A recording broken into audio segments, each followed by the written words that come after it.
Can the trio of Curry, Clay, and Draymond win another title in Golden State? That is what we're going to be talking about in today's video, along with what type of trades they could be making this offseason to acquire another star to add to their core of Curry, Clay, and Draymond, and if that will be enough to get them another title with this group, and they can continue their dynasty for another couple of years. We're going to be talking about some of the potential trades that they could make, what assets they'd have to give up, what they could be bringing in, and what my thoughts are on whether they actually have a legitimate chance to be a contender again in the NBA next season. If you guys do enjoy the video, feel free to leave a like and subscribe to the channel if you are new, and let me know down in the comment section how you guys think the Golden State Warriors will do in this upcoming season and what type of trades they could make this summer to improve the roster. With that being said, let's get right into it. And so, of course, the first thing that has to be considered for this upcoming season is just the health of Klay Thompson. We're going to get into some trade talk very soon. But we have to talk about the health of Klay Thompson. That obviously is the biggest factor. If Klay Thompson has a re-injury, isn't 100%, has a big drop in his quality since he last played, which is quite a while ago now, might I add. He's now aged a bit. He's had 2 significant injuries. It's very much possible that he is just not going to be at the same level anymore. He's now 31 years of age after having 2 major injuries, over 2 years of not really playing on the basketball court at a high level. It's going to take a time to adjust for him. It's going to take a bit of time for him to get comfortable on the court again and get to his top of his game. Whether the top of his game is as good as he was 2 years ago or has taken a drop, that remains to be seen.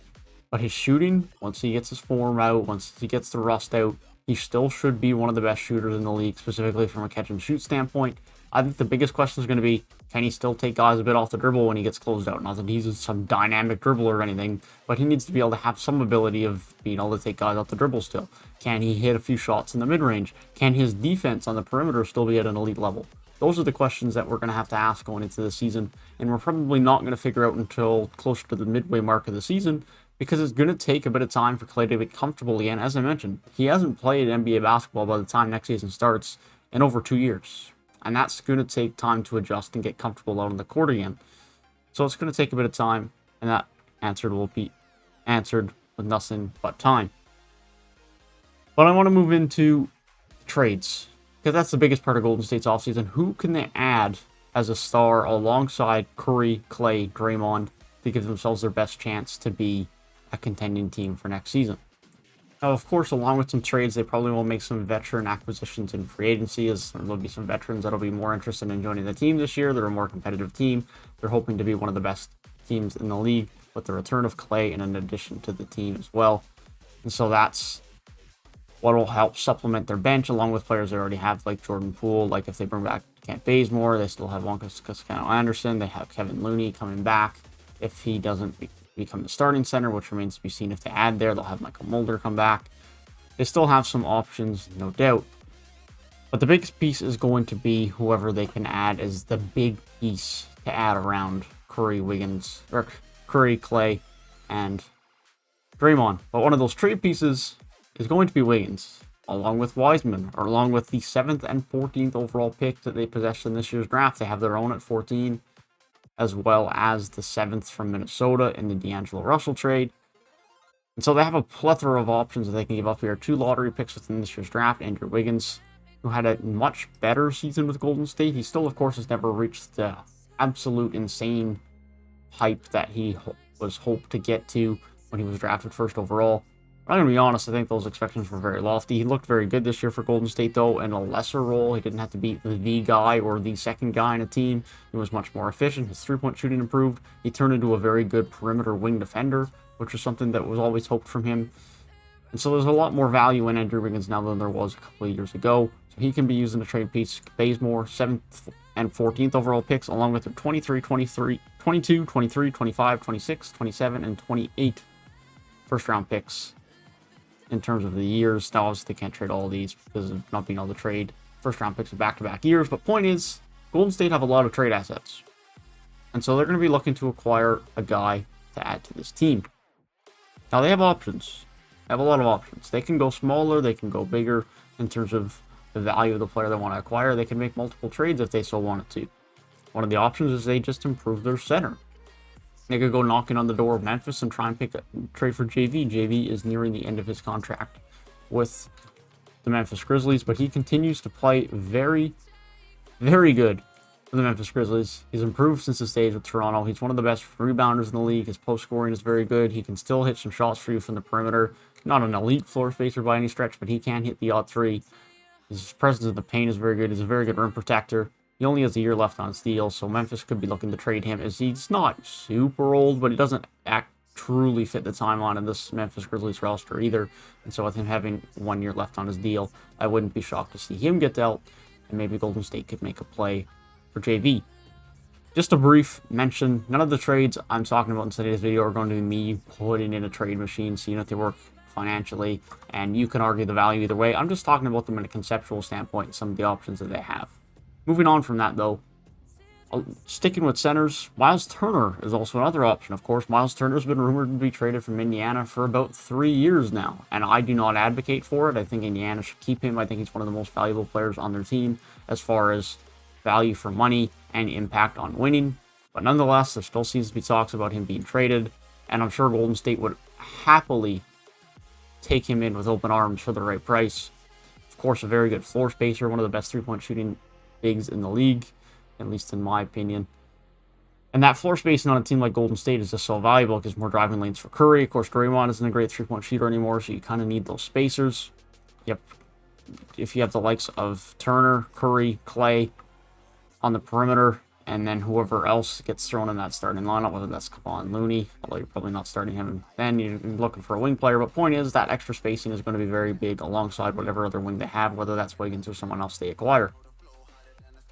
And so they definitely have some options for the center position. Another option they could have at the center position is if they wanted to take a swing on KP.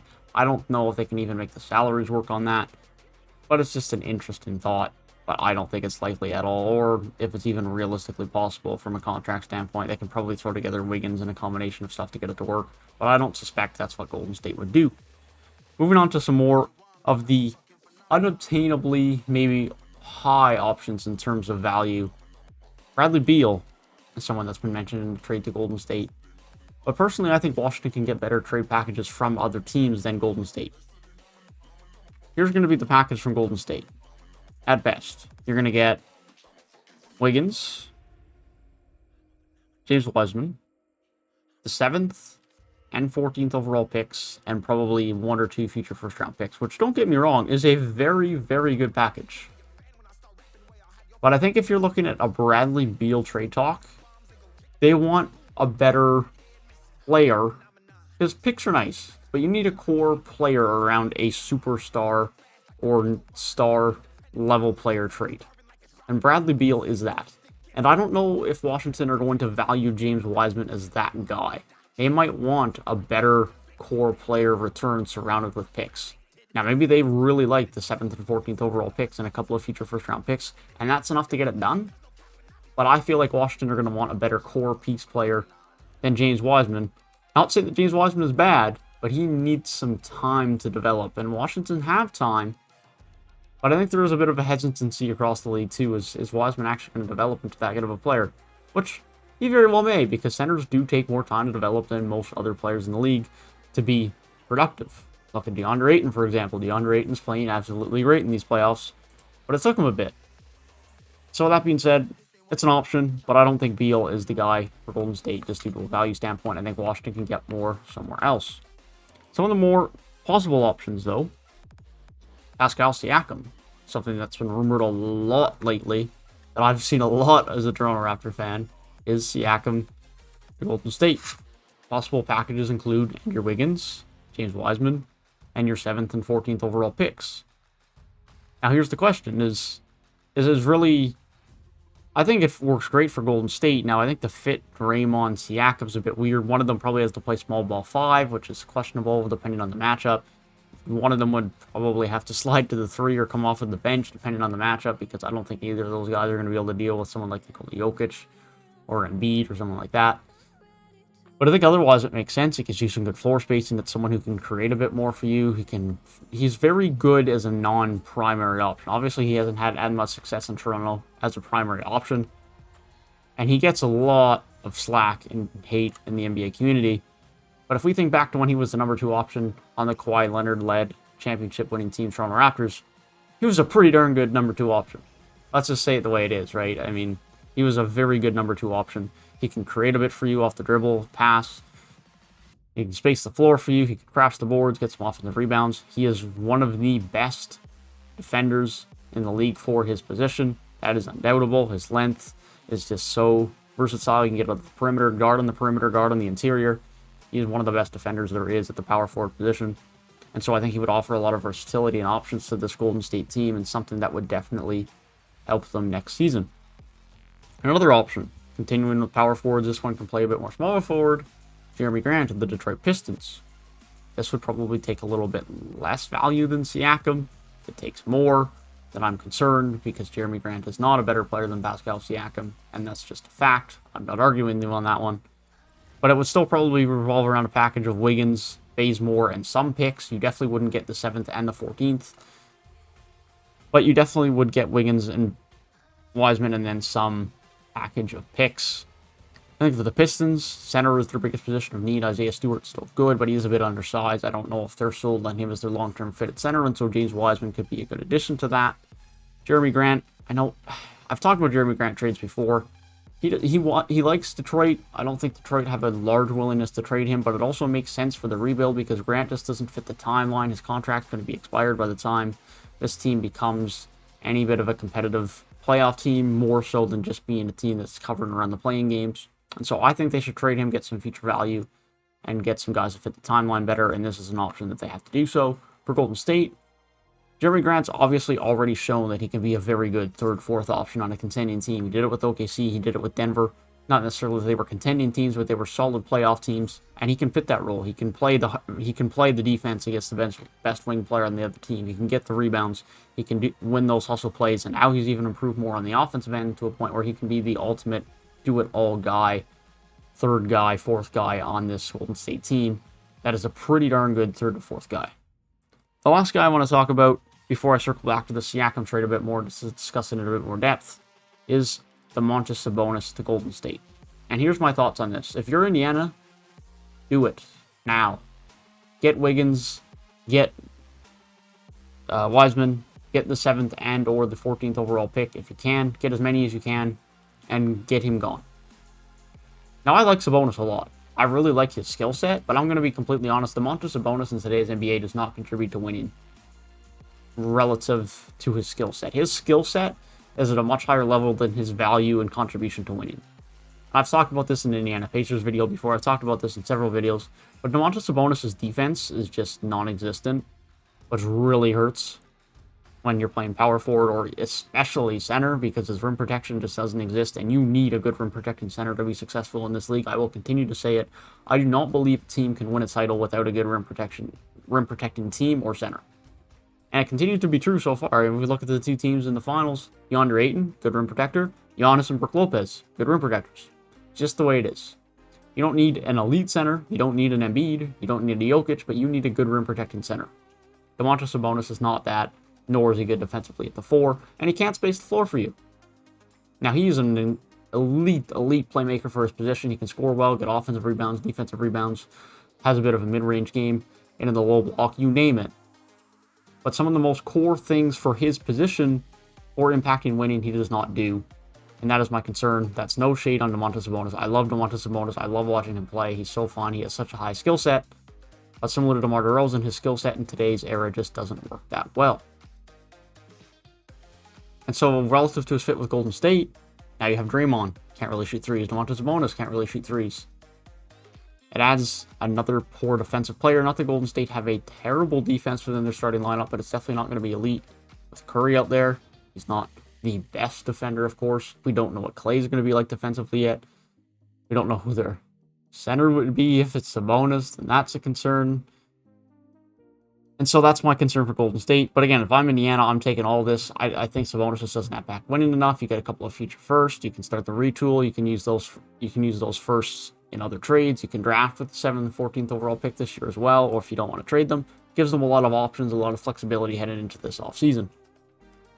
But lastly, I want to talk a bit more about the Siakam trade again. I know there's a lot of disparity on the value here. I think there's people that underrate Siakam just because they don't like him. There's people that overrate Siakam and still think that he's going to be some future MVP type player. Well, let's just say Siakam for what it is. He's one of the best defenders at his position. His three-point shooting can be inconsistent, but he can still space the floor for you. He can be very good on the boards. He can play small ball 5 if you want him to. He has a good and improving ability to play make and create for himself and others. He has some ability to be successful in the post as well. He does need to remember that he has more than the spin move, because I've seen him in previous seasons do a lot more than the spin move, and sometimes he just falls into that habit of only using it. That being said, Wiggins and Wiseman is not too much to give up for Pascal Siakam. And any Golden State or any NBA fan who thinks that needs to reevaluate Pascal Siakam. Because Pascal Siakam is a legit second or third option on a contending team. He's shown it before. He continues to improve year in, year out. And if you can't give up Wiggins and Wiseman and one of, or not both of your first round picks this year, you're just not getting him. It's simple as that. That's coming from a Toronto Raptors fan. Call me biased. I don't care. But I'll be honest about Pascal Siakam. He is inconsistent from time to time as a primary guy. He's not a great primary guy. He's not going to lead you to a title as a primary guy. His three-point shooting is inconsistent. His defense is very good, but his spin move is a bit repetitive sometimes. And he needs to open up his arsenal of moves. That's my honest thoughts on him. I'll call it as it is. But I think as a third option on this Golden State team, who can be the main defensive guy for you on the wing, can give you some floor spacing, can give you a lot of rebounds, I think he can be very, very valuable. A lot more valuable than Wiggins or Wiseman are going to be for your team moving forward. Especially Wiseman, because he needs time to develop. He doesn't fit the timeline, right? And so, that's what you're going to be talking about for a Pascal Siakam trade. I think it's possible. I don't know if it's likely. I think it's possible. I think it's interesting. I wouldn't mind it as a Toronto Raptors fan. But this Wiggins and Wiseman is too much narrative that I've seen on Twitter a bit. That doesn't track. That doesn't track. Reevaluate Siakam. Watch some tape. Figure it out. That being said, if you guys did enjoy the video, feel free to leave a like down below and subscribe to the channel if you are new. I have been and will be doing NBA offseason preview videos like this for every team in the NBA, so be sure to check those out in my NBA What's Next playlist, or stay tuned for the rest of the teams I will be covering heading up to this year's NBA draft. Be sure to leave down in the comment section what you guys think about this Golden State team moving forward, what trades they should make, and what teams you would like me to do NBA offseason previews on next. With that being said, hope you guys have a great rest of your day. Enjoyed the video, and I will see you.